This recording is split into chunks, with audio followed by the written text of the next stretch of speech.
নমস্কার বন্ধু, আজ আমি এই ভিডিওতে দেখাবো যে ইডাব্লিউএস সার্টিফিকেটের জন্য আবেদন কিভাবে করবেন এবং কি কি ডকুমেন্টস লাগবে এবং কোথায় অ্যাপ্লিকেশন করলে পাবেন। তো আপনারা জানেন ইডাব্লিউএস সার্টিফিকেট খুবই একটি প্রয়োজনীয় সার্টিফিকেট, যেটা যেটা সাধারণ জেনারেলদের জন্য খুবই একটি গুরুত্বপূর্ণ।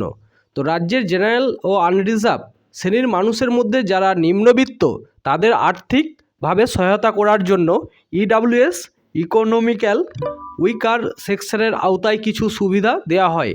এই ইডাব্লিউএস কোটা পেলে সরকারি চাকরি থেকে শুরু করে কলেজ বিশ্ববিদ্যালয় সবখানেই ছাড় মেলে। সরকারের তরফে মোট সিটের 10% সিট ইডাব্লিউএস প্রার্থীদের জন্য সংরক্ষণ করা থাকে। আপনি যদি রাজ্যের ইডাব্লিউএস সার্টিফিকেট এর জন্য আবেদন করতে চান তবে আপনাকে কিছু শর্ত পূরণ করতে হবে। সেই সাথে কিভাবে আবেদন করতে হবে তা আজ আপনাদের দেখাবো। তো ইডাব্লিউএস সার্টিফিকেট পাওয়ার জন্য কী কী শর্তাবলী আছে, যে প্রথমে আপনাকে যেটি করতে হবে, ইডাব্লিউএস আবেদনটি শিডিউল কাস্ট বা এসসি বা শিডিউল ট্রাইব এসটি এবং ওবিসি শ্রেণী মানুষের জন্য প্রযোজ্য নয়। এখানে আবেদন করতে হলে আপনাকে শুধুমাত্র জেনারেল প্রার্থী হতে হবে। আবেদনকারীর পারিবারিক ইনকাম বার্ষিক 8 লক্ষ টাকার কম হতে হবে এবং আবেদনকারীর পরিবারে কোনো সদস্যের নামে 5 একরের বেশি জমি থাকা চলবে না।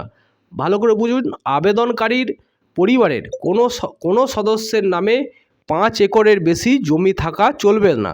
আবেদনকারীর পরিবারে ফ্ল্যাট বা বাড়ি 1000 স্কোয়ার ফুটের বেশি হওয়া চলবে না।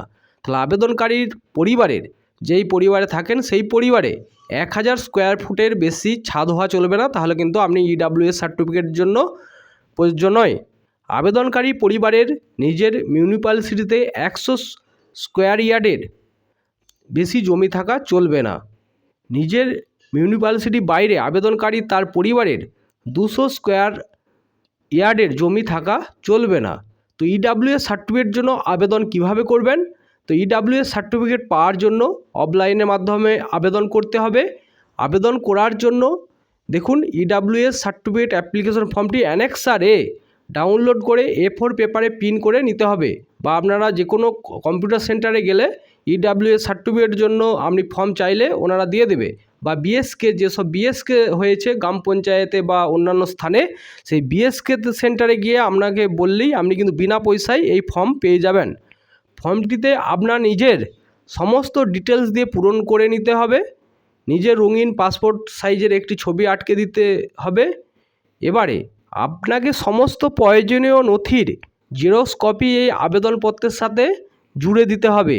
সব শেষে একটি মুখবন্ধ খামে ভরে আবেদনপত্র ও নথিপত্রের কপি জমা দিতে হবে। তো ইডাব্লিউএস আবেদন করার বা ফর্ম জমা দেওয়ার নিয়ম কী আছে?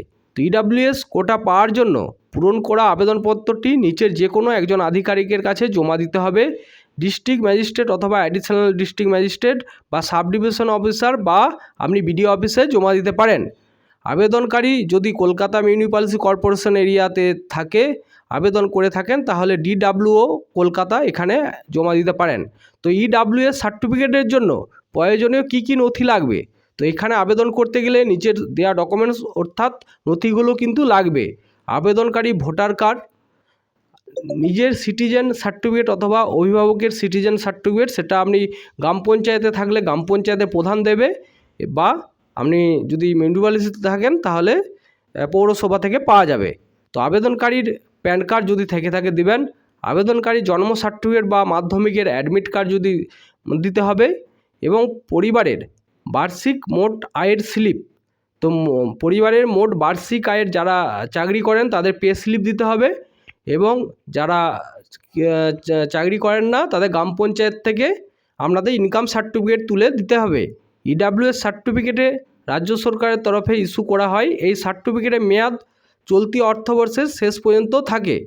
তো এটা এখন 2023-এর বলছে, এটা 24-এ 6 মাস অন্তর অন্তর আপনাকে কিন্তু রিনিউ করতে হবে। ইডাব্লিউএস সার্টিফিকেটে আবেদন ভেরিফিকেশন।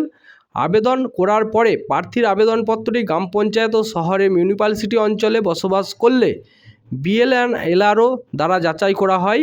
এই পর্যায়ে জমি, বাড়ি, সম্পত্তি, বার্ষিক আয় ইত্যাদি যাচাই করা হয়।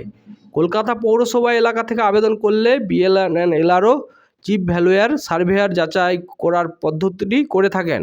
যাচাই প্রক্রিয়া সম্পূর্ণ হলে নির্দিষ্ট আধিকারিক অফিসার ইডাব্লিউএস অ্যাপ্লিকেশন ভেরিফাই করবে, তারপর আবেদন ইডাব্লিউএস সার্টিফিকেট তার হাতে দেবে। তো এই সেই ইডাব্লিউএস সার্টিফিকেটের আপনার সার্টিফিকেট পাওয়ার জন্য আপনাকে এগুলি মেনটেন করতে হবে। তাছাড়াও নতুন একটি আপডেট ইডাব্লিউএস সার্টিফিকেটের জন্য এসেছে, তো আপনাদের সঙ্গে শেয়ার করব। ভেরিফিকেশনের জন্য ওরা কিছু কিছু জিনিস চাইছে, সেগুলো আপনাকে কিন্তু দিতে হবে। ইডাব্লিউএস সংক্রান্ত ভূমি দপ্তরের শংসাপত্রের জন্য নিম্নলিখিত নথি লাগবে। কি লাগবে?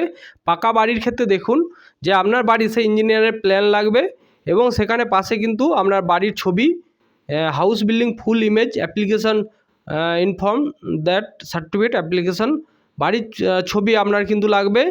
সার্টিফিকেট কনসার্ন পঞ্চায়েত প্রধান লেটার, প্রধানের সেখানে সাইন বা প্রধানের একটি লেটার লাগবে, যেখানে প্লট নাম্বার, খতিয়ান নাম্বার, যে number and building square foot কত আছে সেটা কিন্তু লাগবে যাদের পাকা বাড়ি। আর যাদের কাঁচা বাড়ি সেখানে স্কেচ ম্যাপ উইথ সার্টিফিকেট আমিনের যে ম্যাপ, সেই ম্যাপ কিন্তু লাগবে এবং সেখানে পঞ্চায়েত অথরিটি অর্থাৎ পঞ্চায়েতের প্রধানের কিন্তু সার্টিফিকেট লাগবে। তো এবং বাড়ির যে ছবি, সেই ছবি আপনাকে কিন্তু দিতে হবে। ওই সার্টিফিকেট কনসার্ন প্রধান letter pad stand application building plot, খতিয়ান নাম্বার এবং বিল্ডিং স্কোয়ার ফুট, এখানে প্রধানের কাছ থেকে একটি সার্টিফিকেট কিন্তু দিতে হবে। এটি কোনো এক বিডিও অফিসে বা কোনো এক বিএলআর অফিসে এনারা এই ডকুমেন্টসগুলি চাইছে। তো অবশ্যই এগুলি সব ফিল আপ করে দেবেন। আপনাদের ওখানে কি আপডেট আছে আপনারা একটু বিডিও অফিসে যিনি জমা নেন বা দেখাশোনা করেন তার সঙ্গে কথা বলে নেবেন, তারপরে আপনারা কিন্তু জমা করবেন।